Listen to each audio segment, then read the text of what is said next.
Pelajar-pelajar dah mula pandang serong pada saya. Baiti risau sangat ni. Macam mana kalau abang tu betul-betul kena tangkap? Yang suami saya tak bersalah. Harta dia 1 sen pun Baiti tak dapat, tahu tak? Kesian Kak Bibi dalam perut ni. Baiti kena bertindak cepat.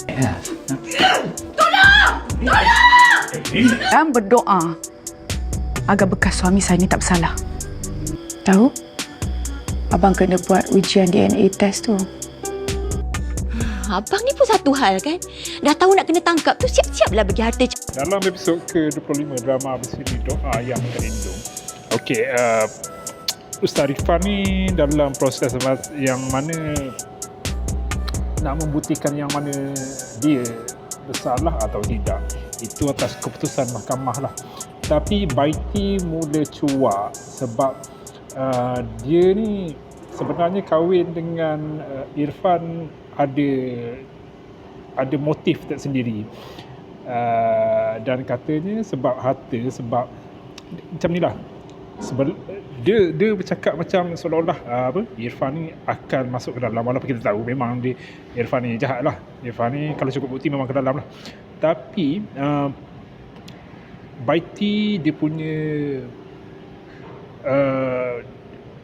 dia dengan mak dia dia punya cuak tu, dia nakkan harta Irfan sebelum Irfan masuk ke dalam. Tapi Irfan belum dia isytiharkan harta dia lagi. Dan kita tahu harta tu semua daripada bekas isteri dia, Rabiatul.